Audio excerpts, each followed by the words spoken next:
n'y a pas de chapatra, il n'y a pas de poudre magique pour soigner les dents. Ce qu'on vous vend là, c'est pour vous tromper. Si ce n'est pas un matin, ce sera un soir. Pour aller terre à terre, je dirais le blanchiment des dents, c'est comme ce qu'on appelle le démocratie. Oui, effectivement, le sucre fait partie des premiers facteurs de risque des caries dentaires. Quand on a mal, pour toutes les raisons suscitées, c'est important de venir chez le dentiste même quand on n'a pas mal. La santé bucco-dentaire est très souvent négligée alors qu'elle est étroitement liée à la santé globale. Et si vos dents révélaient l'état de votre cœur, quels sont les signes dans la bouche qui doivent alerter? Quels sont les gestes simples et efficaces que nous pouvons pratiquer au quotidien pour préserver notre santé buccale? Ces questions et bien d'autres seront posées à notre invité du jour. Accrochez-vous, car ce que vous allez entendre dans cette émission va sûrement changer vos habitudes.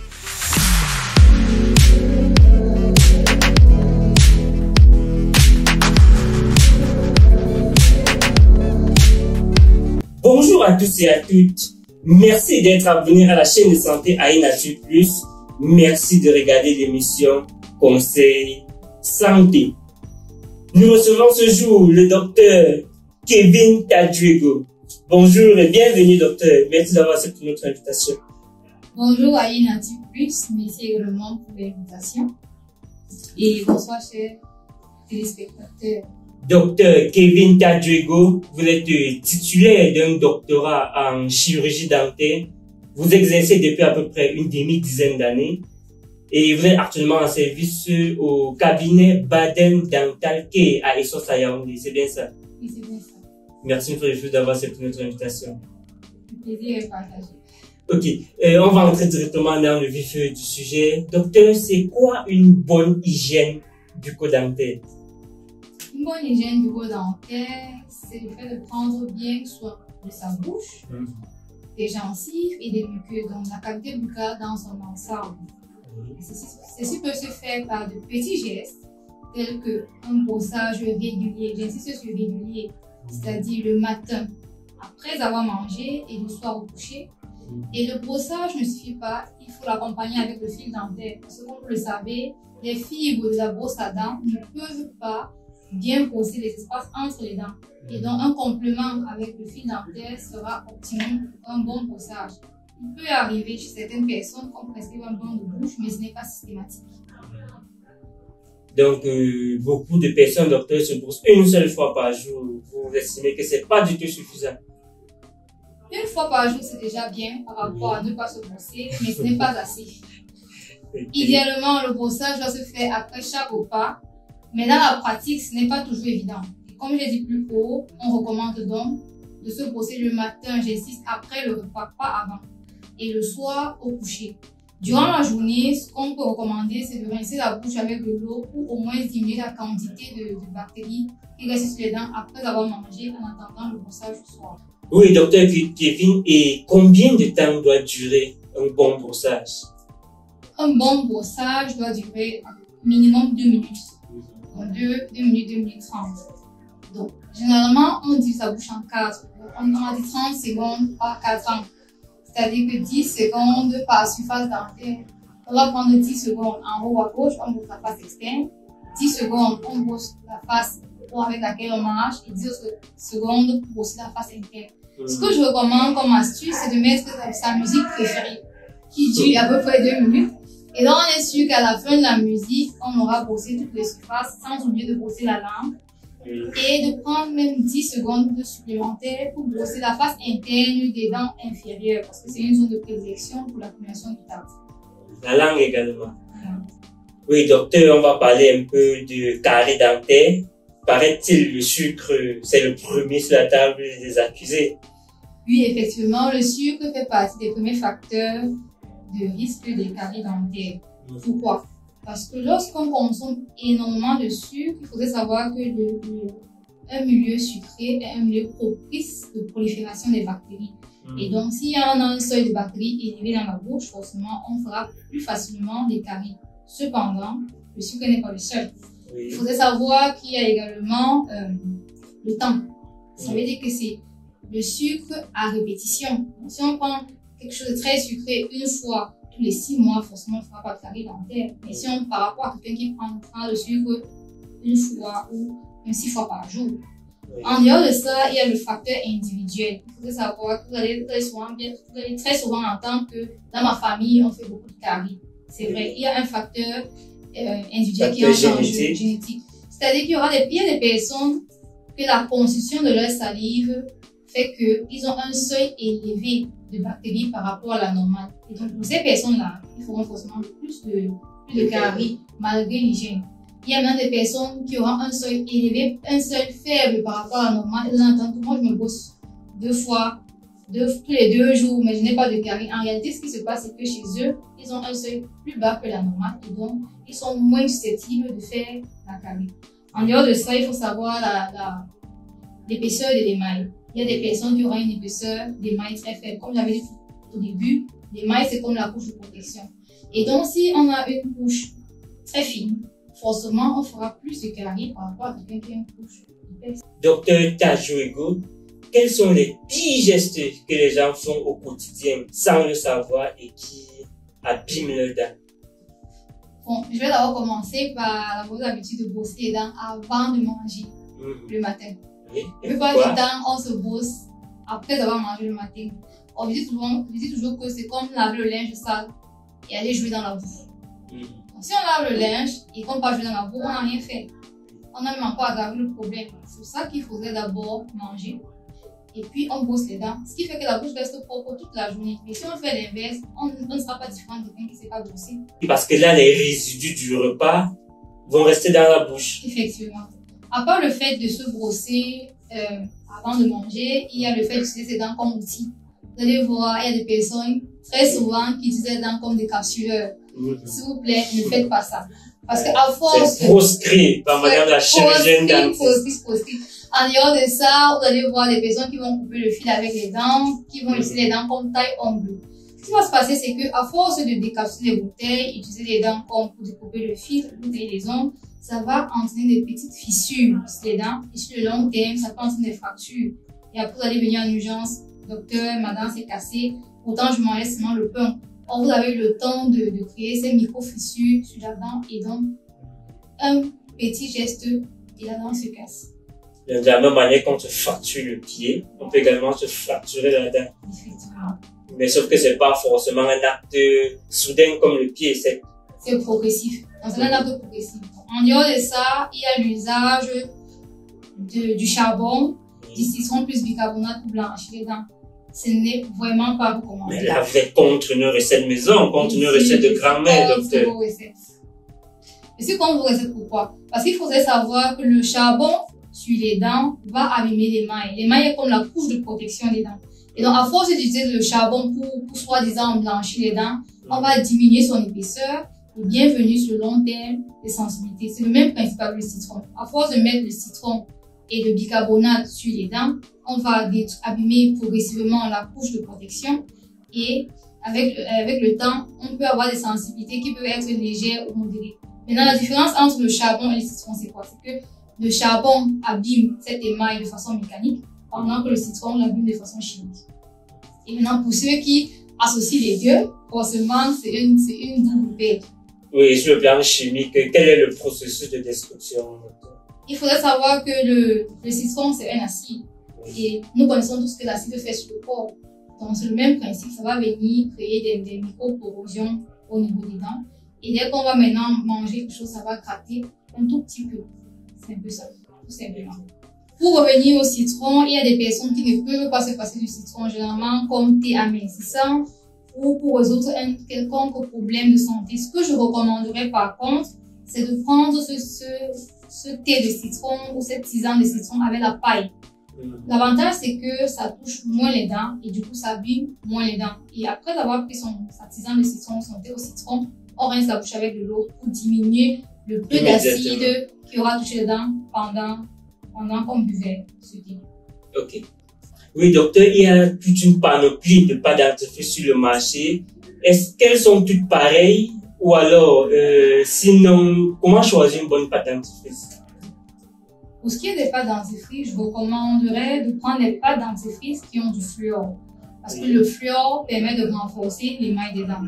Après, il faudrait savoir qu'il y a des dentifrices spécifiques pour des problèmes spécifiques. On aura notamment des dentifrices pour des problèmes de sensibilité et des dentifrices également pour des personnes qui ont des problèmes de gencives prononcés.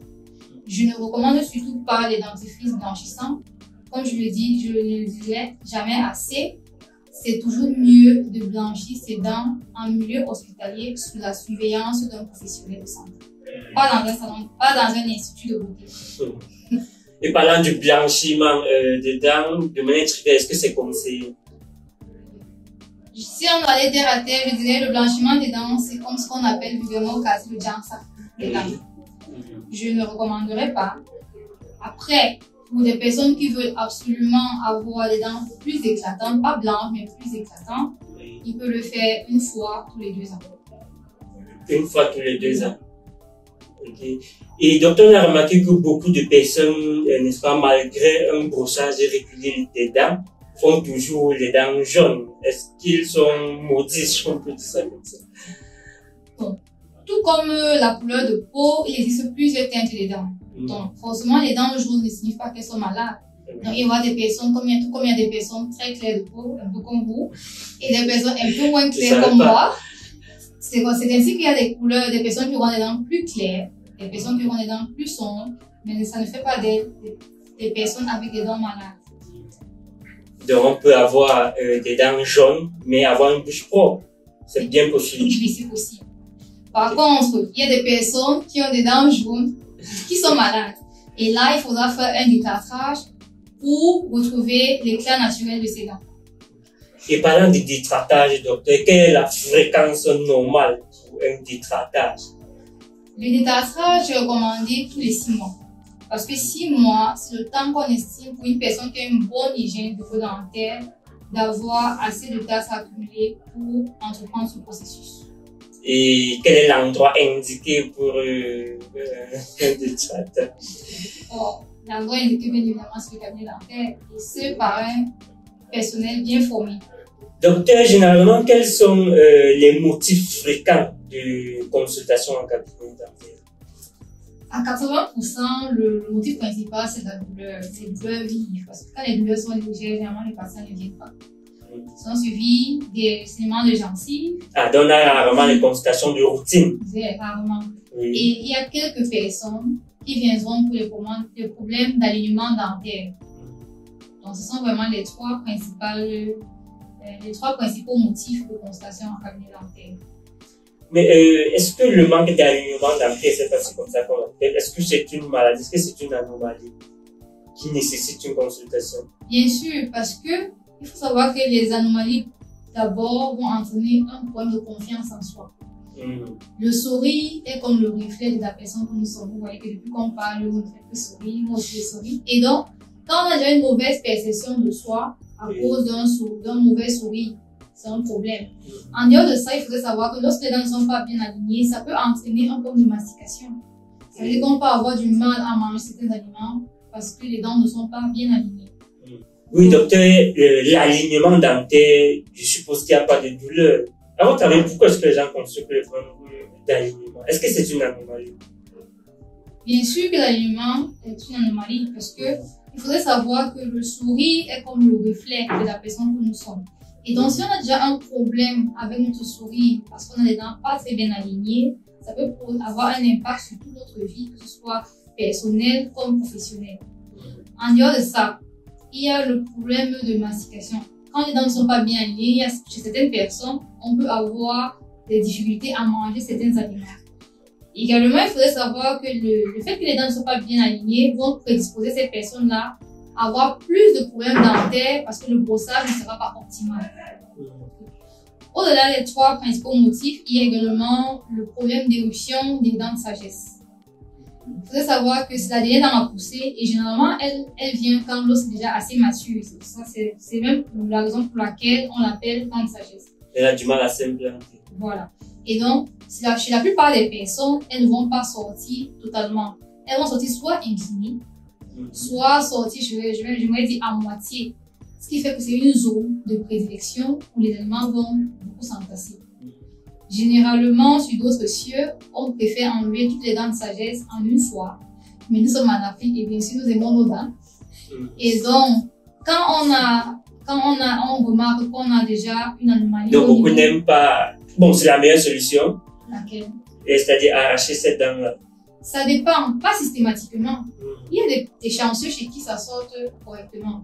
Mais comme j'ai expliqué, chez d'autres, même pour sortir, c'est un problème parce que ça fait mal.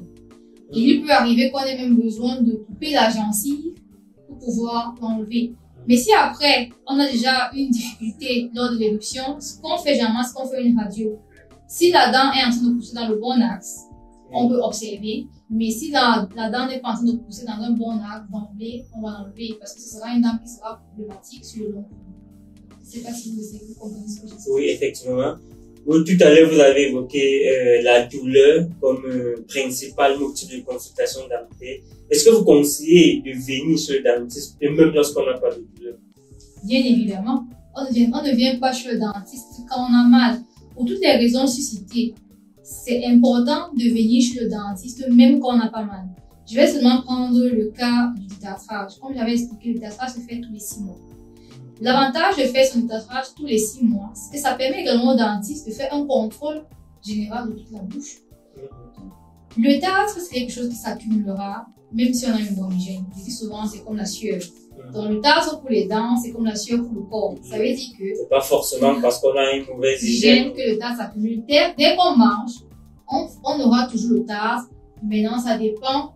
Même après brossage. Oui, même après brossage. Il y a une brossage. petite partie qui va rester. On ne peut pas brosser de façon parfaite. Oui. Et donc, il faudrait que le dentiste vienne comme un complément pour accompagner ce brossage-là. Et donc, il faudrait venir régulièrement. Également chez les enfants, comme j'ai expliqué. En venant régulièrement chez le dentiste, même si l'enfant n'a pas mal, ça permet qu'on contrôle l'éruction. Vous allez voir certains enfants chez qui les dents de lait ne sont pas tombées, mais il y a les dents définitives qui sortent. Généralement, dans ce cas, on va enlever les dents de lait persistantes. Parce que là, elles empêchent la dent définitive de bien se positionner. Et du coup, on corrige un problème de malformation qui aurait pu arriver si on n'avait pas fait le bon geste et en temps. Okay. Merci. Il y a une question qui me vient à l'esprit là. Paraît-il beaucoup de femmes enceintes, n'est-ce pas, se plaignent de perdre, je ne sais pas, une dent pendant la grossesse? Est-ce normal? Est-ce que ça fait partie du processus de grossesse? Non, ça ne fait pas partie du processus de grossesse. Ce qu'il faudrait savoir, c'est que, je vais d'abord commencer un peu à parler de la carie. Il faudrait savoir que la carie ne fait pas d'emblée mal. Oui. La carie a plusieurs étapes. C'est-à-dire que, il y a la première étape qui est comme la carie de l'émail, il y a la deuxième étape qui est la carie de la dentine, et il y a la troisième étape qui est la carie de la pulpe, ce qu'on appelle vulgairement au quartier de nerf. C'est quand la carie arrive au niveau du nerf qu'on a mal. Et donc, si on a le premier et le deuxième stade de carie dans la bouche, forcément, on n'aura pas de douleur. Maintenant, revenons à la femme enceinte. Il faudrait savoir que la femme enceinte, déjà, a un système immunitaire faible par rapport à la normale. On a plupart des femmes qui se plaignent, par exemple, de douleurs ou de perte de dents lors de la grossesse. En réalité, elles avaient déjà un problème dentaire à des stades différents dans la bouche. Et donc, la grossesse, maintenant, est venue diminuer le système immunitaire et donc l'infection évolue plus rapidement et ça se répète plus rapidement. Donc, c'est ce qui se passe généralement chez les femmes enceintes. Du coup, on recommande, quand on sait déjà qu'on est enceinte, de faire un examen dentaire de routine, au moins pour intercepter les problèmes pour qu'elles ne se compliquent pas. Et qui dit femme enceinte, généralement, ça accompagne un peu de stress. De manière générale, même si c'est pas forcément chez la femme enceinte, est-ce que le stress peut avoir un impact sur notre santé buccale? Bien sûr, le stress peut avoir un impact, notamment si... J'aimerais bien comprendre comment. Il faudrait savoir que les patients qui stressent beaucoup vont brosser les dents. On va voir des personnes qui brosser les dents. Brosser les dents, oui. Vraiment, les patients bruxomans, ce sont des patients stressés. Et donc, qui dit bruxisme, qui dit grincement des dents, dit serrer les dents. Et donc, à force de serrer les dents, on détruit, ou à force de serrer ou de grincer les dents, on va détruire donc cette surface de protection, dont je vais faire allusion plus tôt. Et sur le long terme, on aura des problèmes de sensibilité qui peuvent être légères ou très sévères.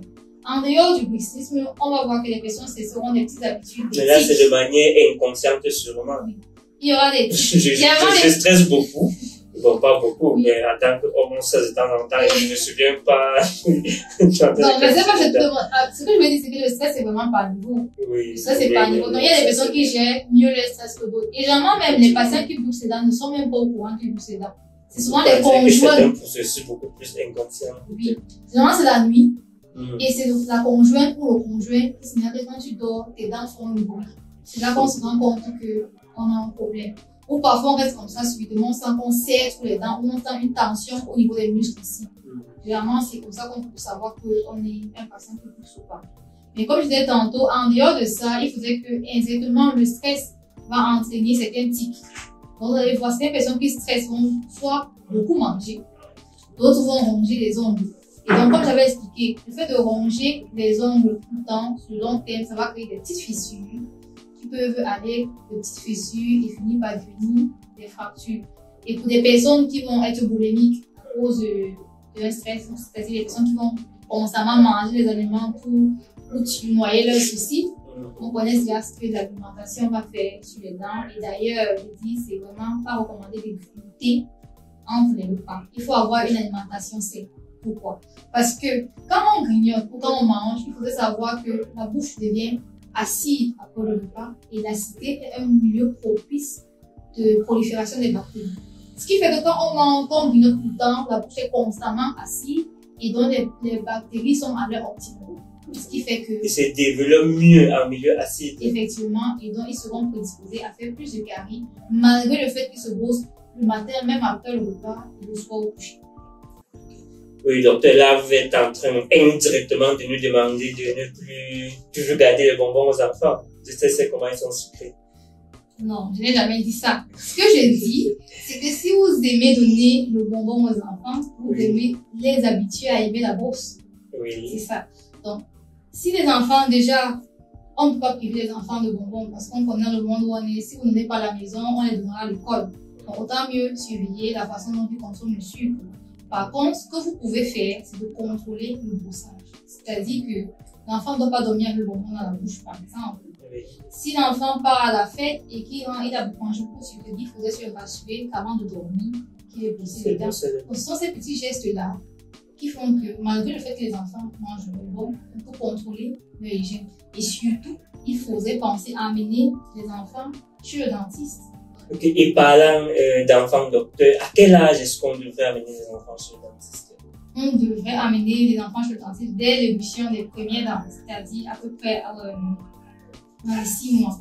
Mais 6 mois quand même, à vrai dire, c'est un peu tôt. Donc, on peut attendre même 1 an. Pourquoi faut-il amener l'enfant tôt? Parce que ça permet déjà de contrôler l'hygiène à la maison et ça permet également de contrôler l'éruption des dents. Comme ça, s'il y a un problème, on pourra intervenir tôt et éviter d'autres problèmes plus tard. Oui, docteur, généralement, quand on a mal, le premier réflexe, c'est aller à la boutique du coin pour acheter un analgésique pour calmer la douleur, ibuprofène, diclofénac, je ne vais pas faire la publicité du médicament. Est-ce que vous recommandez cela? C'est une attitude à proscrire. Pourquoi? Parce que déjà, on va revenir d'abord sur le cas des femmes enceintes. On sait que les anti-inflammatoires ne sont pas recommandés chez les femmes enceintes parce que ça a un risque sur le bébé à venir. Maintenant, parlons des personnes en général. Il faut savoir que quand on a mal à la dent, l'organisme, pour combattre l'infection, va créer ce qu'on appelle une inflammation et l'inflammation vient avec la douleur. Donc, lorsqu'on prend les anti-inflammatoires, ce qu'on fait en réalité, c'est qu'on empêche l'organisme de réagir, de s'exprimer, et donc ça calme la douleur. Par contre, l'infection va évoluer plus rapidement, mais cette fois-ci de façon silencieuse. C'est pour ça que vous allez voir des personnes qui ont mal à la dent, qui n'avaient pas de problème jusqu'à la douleur, et après la prise des anti-inflammatoires, peut-être ce que vous avez cité, on se réveille le lendemain avec la joue enflée, et maintenant ça dépend de la, ça peut être au niveau de la joue, ça peut être au niveau de la lèvre, dépendamment de la dent inféminée. Donc ça veut dire que vous nous recommandez donc d'aller immédiatement consulter lorsqu'on ressent une douleur dentaire? Oui, je vous recommande d'aller immédiatement consulter lorsqu'on ressent une douleur dentaire, mais ne surtout pas attendre quand il y a la douleur pour consulter. Comme on a dit, c'est toujours mieux d'aller tous les 6 mois avant que la douleur ne s'installe. Parce que lorsque la douleur s'installe, forcément, on est déjà à un stade avancé. Donc, c'est tous les 6 mois. C'est-à-dire, quand on va à la consultation de routine, vous avez, n'est-ce pas, la capacité d'identifier un mal à venir. Oui, c'est bien ça. On a le temps d'identifier et on a le temps d'intervenir à temps. Parce que la plupart du temps aussi, les patients arrivent même quand on ne peut plus récupérer la dent. Et donc, on se retrouve dans une situation où on enlève la dent. Et puis, on va dire au quartier, non, quand on passe au dentier, on enlève seulement. Non, on n'enlève pas seulement. C'est juste que vous veniez quand c'est au cadeau. C'est juste que vous venez au cadeau, on ne peut plus rien faire. Mais il faudrait savoir que ce n'est pas forcément parce que la dent fait mal qu'on va absolument enlever. Il y a des techniques actuelles qu'on fait sur les dents pour les soigner et on réussit à conserver la dent, même si elle faisait mal à l'arrivée du patient. Oui, docteur, on parlait de douleur tout à l'heure. Il faut également dire que c'est l'une des raisons pour lesquelles beaucoup n'aiment pas aller en consultation chez le dentiste. Que dites-vous à ceux-là qui ont peur de franchir la porte du chirurgien dentaire? Ce que je vais vous dire ce soir ou ce matin, c'est que ce sont des personnes très gentilles qui faut venir au cabinet dentaire. Pourquoi il faut venir au cabinet dentaire même si on a mal? Des personnes très gentilles. Ils sont très gentilles. Oui. Donc, il faudrait savoir... Mais vous dites toujours que ça fait pas mal, pourtant. Oui, ça fait pas mal. Ça fait pas mal. En fait, c'est un problème psychologique. Dès lors qu'on a déjà mal, on perçoit les choses différemment. Ce que je veux faire commencer, c'est quelqu'un qui vient sans douleur, quelqu'un qui vient avec la douleur, va percevoir les soins de façon différente. Donc, pour vous qui me regardez et qui avez peur du dentiste, je vous recommanderais de venir quand même parce que il y a déjà des techniques adéquates pour pouvoir faire les soins sans problème. Il faudrait savoir que quand vous restez à la maison, parce que vous avez peur, le problème va s'aggraver. Comme j'ai expliqué, les caries à plusieurs stades et on a eu le temps de parler des différentes complications si la carie n'a pas été prise en charge assez tôt. Donc, venez, on saura comment vous prendre en charge dans le meilleur ou dans la meilleure des conditions. Il n'y a pas d'échappatoire. On doit consulter le dentiste. Il n'y a pas d'échappatoire. Il n'y a pas de poudre magique pour soigner les dents. Ce qu'on vous vend là, c'est pour vous tromper. Si ce n'est pas un matin, ce sera un soir. On va pas entrer dans ce... Parler de toute autre chose à présent. On va voir, n'est-ce pas, l'impact de la bouche sur les autres parties du corps. Docteur, quel est le lien concret entre la bouche et les autres organes du corps? J'aime souvent dire que la bouche est le reflet de notre santé. Donc, on va commencer par le cœur. Il faut savoir que quand on a une mauvaise hygiène, on a un... C'est-à-dire un souci de la bouche peut impacter sur notre cœur. C'est ça. Donc, quand on a une mauvaise hygiène, généralement, on a beaucoup de bactéries dans la bouche. Et donc, ces bactéries-là peuvent entrer en circulation sanguine. Et on sait que le cœur va partout, le sang va partout. Oui. Et donc, le sang peut aller vers un cœur, mais généralement, c'est un cœur qui est déjà malade. Et donc, ça va s'agripper sur ce cœur malade et ça peut créer ce qu'on appelle les embocades. Et c'est le même principe pour le cerveau, c'est-à-dire que les bactéries vont entrer dans la circulation sanguine et va aller du côté du cerveau. Et il y a des études qui ont montré que les personnes avec les maladies parodontales ont un risque accru de faire des accidents vasculo-cérébraux. Maintenant, il y a aussi le fait que les problèmes dentaires ou bucco-dentaires peuvent avoir un problème au niveau de l'estomac. Il faudrait savoir que quand on a perdu beaucoup de dents, on n'a plus la capacité de bien mâcher les aliments. Parce que vous savez que ce sont les dents qui permettent de bien mâcher les aliments. Surtout quand on a perdu les moulaires, les derniers dents dans la bouche. On ne mastique plus normalement. On ne mastique plus normalement. Et donc, l'estomac travaille beaucoup plus. Et donc, il produit beaucoup plus d'acide. Et donc, on a un risque élevé de faire des problèmes des ulcères gastriques. C'est pour ça qu'il faudrait comprendre que les prothèses dentaires ne sont pas que esthétiques. Pour finir avec ceci, c'est-à-dire que le fait que la bouche ne mastique pas normalement, elle donne du travail à l'estomac et cela crée des problèmes à l'estomac. Oui, c'est ça. Puisque l'estomac va produire beaucoup plus d'acide que chez quelqu'un qui mange normalement. Et donc, s'il y a une production excessive d'acide, forcément, ça va détruire les parois de l'estomac. Ça peut conduire au mal gastrique. Donc, ça ne peut pas conduire, mais ça peut prédisposer la personne à faire plus de problèmes gastriques ou ça peut aggraver un problème déjà existant. Voilà, c'est un peu ça. Donc, parlant même de, si on va continuer sur la densité des dents absentes, il faudrait savoir que lorsqu'on a perdu beaucoup de dents, on a un facette affaissé. Vous allez voir, si on prend par exemple deux grands-mères, une grand-mère qui n'a pas de dents et une grand-mère qui a toutes ses dents, Même celle, la grand-mère qui a plus de dents, même celle la plus âgée, va paraître plus jeune que celle qui n'a pas de dents parce que ce sont les dents qui donnent la forme à la partie basse du visage. Oui. Donc, c'est pour ça que je dis toujours aux patients, la prothèse n'est pas que esthétique. Oui. La prothèse est d'abord fonctionnelle. Donc, ça permet de corriger le problème de mastication dans un premier temps. Et ça permet également d'éviter un désordre parce que généralement, quand on a perdu beaucoup de dents, surtout d'un côté, on aura tendance à manger de l'autre côté. On va dans le côté qui a le plus de dents. Et donc, quand on a une mastication comme ça, unilatérale, ça fait que de ce côté-là, on met beaucoup de force. C'est un peu comme si on prenait la force de 32 dents et on concentrait sur ces dents. Et ces dents-là travaillent beaucoup et donc elles s'abîment facilement. Et maintenant, du côté qui ne travaille pas, il faut savoir que la mastication a un petit rôle de lavage mécanique. Donc, comme on mange pas de ce côté-là, la saleté va s'annoncer beaucoup plus. Et qui dit beaucoup de saleté, dit exposition à la carie. Et donc, on se retrouve finalement dans un cercle vicieux avec, d'un côté, les dents qui vont facilement faire des caries, et de l'autre côté, des dents qui peuvent facilement se casser. Donc, vous conseillez à ces téléspectateurs qui nous regardent actuellement et qui mangent d'un côté d'aller consulter. Bien sûr, d'aller consulter et voir dans quelle mesure compenser les dents qui ont été perdues. Merci. Et docteur Kevin, quels sont les signes qui devraient alerter dans la bouche? Bon, le premier signe, naturellement, c'est la douleur. C'est ce qu'on ressent le plus. Mais en dehors de la douleur, il y a plusieurs autres signes, notamment la sécheresse buccale. Lorsqu'on est en phase d'une sécheresse buccale persistante, malgré le fait qu'on s'hydrate de façon convenable, il faudrait venir au cabinet dentaire. Parce que généralement, chez les patients diabétiques, on a remarqué qu'ils font beaucoup de sécheresse buccale. En dehors de ça, on a les gencives qui saignent, les gencives qui sont rouges et les gencives qui sont tuméfiées. On va rencontrer ça généralement également chez les patients diabétiques, mais également chez les femmes enceintes.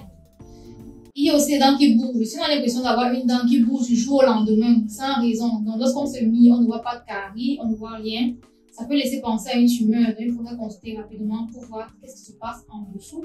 Et également au niveau de l'aspect de la langue. Normalement, la langue n'est pas lisse. Mais si du jour au lendemain, on se retrouve avec une langue qui est rouge, elle prend un aspect blanchâtre ou elle devient lisse, il faudra consulter rapidement et pour chuter, on peut parler de la mauvaise haleine. Si on a une mauvaise haleine persistante, c'est vrai que le problème de mauvaise haleine commence dans la bouche, mais si malgré ça, malgré qu'on ait résolu tous les problèmes dans la bouche et que la mauvaise haleine persiste, ça peut laisser penser à un problème plus interne. Et donc, à ce moment-là, on va référer chez qui le doit. Docteur, vous avez parlé de la mauvaise haleine, je vais vous titiller un peu. Est-ce que vous avez reçu un patient avec une mauvaise haleine hyper prononcée ou comme vous doutez je vais dire que vous hésitez à le prendre en charge? Bon, je ne veux pas dire que j'hésite, parce que c'est mon travail, mais tous les jours, on vit avec des personnes qui ont une mauvaise haleine. Il faut d'abord savoir que la carie est la première cause de mauvaise haleine. Pourquoi? Parce que la carie, c'est un trou. Il faut savoir que la carie, c'est un trou. Et donc, à chaque fois qu'on mange, il y a un résidu qui reste dans le trou. Et quand on brosse, on ne part pas forcément à l'intérieur du trou pour nettoyer. Ça s'accumule. Et donc, du jour au lendemain, le jour qu'on prendra plus de temps pour se brosser, on va envoyer notre petit fil dentaire et le cure-dent que d'ailleurs je proscris pour nettoyer ce trou-là. Beaucoup d'interdictions ce soir, docteur. Beaucoup de cure-dent à proscrit. Donc, lorsqu'on va envoyer quelque chose pour bien nettoyer le trou, toutes ces saletés sortent et il y a une odeur qui se libère. C'est un peu comme la nourriture qu'on attache dans le sac et qui a pourri. C'est le même principe. Également, lorsqu'on mange facilement, il y a des saletés qui rentrent dans la gencive, comme j'ai expliqué plus tôt. Après un brossage, la brosse à dents en plus dentifrice, il faudrait utiliser le fil dentaire comme complément. Parce qu'il y a la nourriture qui rentre là. Et donc, si on ne nettoie pas la nourriture qui rentre là, quand on va venir maintenant, les aliments vont s'accumuler dans l'espace interdentaire. Et au moment où on va passer, le jour qu'on va se souvenir de notre fil dentaire et qu'on va nettoyer cet espace-là, on va sentir une mauvaise odeur qui dégage. Oui, docteur, on va parler un peu des maladies chroniques. Est-ce que certaines maladies peuvent être détectées juste en regardant la bouche? Bon, je ne vais pas dire détecter. Ou alors ça peut orienter. Oui, le terme orienter est adéquat. Comme j'ai dit plus haut, on a la sécheresse buccale associée à des gencives qui saignent beaucoup. Ça fait penser, ça va laisser croire à un diabète. Donc, vous allez voir un patient qui vient avec des gencives qui sont beaucoup tuméfiées et qui se plaint de bouche sèche malgré le fait qu'il boit beaucoup d'eau. on va penser à un diabète. Il y aura des personnes qui auront une langue un peu jaunâtre. Là, on va penser à un problème hépatique. Et maintenant, comme j'ai dit, quand on va sur des blessures qui ne guérissent pas, des modifications de la structure des muqueuses, ça va laisser croire à une tumeur. Pour ne citer que ceci. Et on va parler de toute autre chose à présent. Est-ce que c'est possible de tester son haleine? Et que faire face à une personne qui a une mauvaise haleine? Oui, c'est possible de tester son haleine. Mais généralement, quand on a une mauvaise haleine, c'est son vis-à-vis qui nous informe de cette mauvaise haleine. Ce qu'il faut faire, c'est si on a en face de soi quelqu'un qui a assez de retenue, on peut aller directement avec la personne et lui dire que, comme tu vois là, mon haleine n'est pas bonne, je te recommanderais d'aller chez le dentiste. Mais il faudrait savoir que c'est un couteau à double tranchant. Parce que dire à quelqu'un qu'il a une mauvaise, qu'il ou elle a une mauvaise haleine, peut avoir un grand impact sur sa confiance en soi, sur l'estime de soi. C'est peut-être la façon de le dire. Donc, une petite façon de tricher, c'est par exemple de dire que moi je vais chez le dentiste, est-ce que tu m'accompagnes? Et une fois au cabinet dentaire, tu dis que, comme tu es déjà là, je t'offre une consultation dentaire. Et vous glissez subtilement au dentiste que, en réalité, voici le problème que la personne présente et que vous ne savez pas comment aborder le sujet avec la personne. Et nous, on saura comment aborder le sujet avec la personne et tout le monde est gagnant. Okay. Merci beaucoup pour l'astuce, docteur. Oui, docteur Kevin Tajuego, nous tendons vers la fin de cette émission. Est-ce que vous pouvez partager avec nous quelques gestes simples que nous pouvons pratiquer au quotidien pour préserver notre santé bucco-dentaire? Merci pour la question. Donc, comme conseil pratique pour maintenir son hygiène, tout d'abord, le plus basique, c'est de se brosser régulièrement. Je recommanderais toujours des brosses à poils souples, pas dures. Ce n'est pas parce que la brosse est dure que ça veut dire que ça brosse bien. Donc, on cherche des brosses à petite tête. Généralement, je recommande les petites têtes ovales. Pourquoi? Parce que avec les petites têtes ovales, on a la possibilité de mieux orienter la brosse et de bien brosser l'arrière des dents d'armes qui sont souvent très difficilement accessibles. Le brossage doit s'accompagner avec une pâte fluorée. Vous n'avez pas besoin de mettre le dentifrice sur toute la brosse, juste un petit poids. Associé à ce brossage-là, il faut un complément de fil dentaire. Comme j'ai expliqué, le fil dentaire permettra de bien nettoyer les espaces interdentaires que les fibres de la brosse ne peuvent pas forcément accéder. En plus de ça, le bain de bouche n'est pas systématique. Généralement, c'est lorsqu'on a un problème particulier qu'on peut faire le bain de bouche. Il faudrait avoir une alimentation équilibrée. Comme j'ai dit, il faut éviter les grignoter entre les repas, il faut manger sainement et il faut beaucoup s'hydrater. Je ne vais pas entendre le débat de ne pas fumer ou de ne pas boire d'alcool, mais je dirais de minimiser les quantités. Et enfin, il faudrait aller régulièrement chez un dentiste pour une consultation de routine. Donc, si on associe tout ceci, je pense que tout ira bien. Okay. Merci beaucoup, docteur, pour ces conseils pratiques, pour ces conseils précieux que vous avez partagés avec nous. Vous êtes chirurgienne dentiste, vous exercez au cabinet. Vous pouvez donner le nom du cabinet et le contact, pourquoi pas, pour ceux qui ont besoin de consultation. Bon, je suis située au cabinet dentaire Baden Dental Care à 100 mètres de la chapelle des Sauces, en allant vers la mobile des Sauces. Et pour tous ceux qui ont des problèmes dentaires ou qui ont besoin de conseils, vous pouvez me contacter sur WhatsApp au plus 237 681 52 66 16. Okay, merci beaucoup, docteur. Si cette émission vous a parlé, likez, partagez et abonnez-vous pour bénéficier, n'est-ce pas, de prochaines vidéos santé. À bientôt.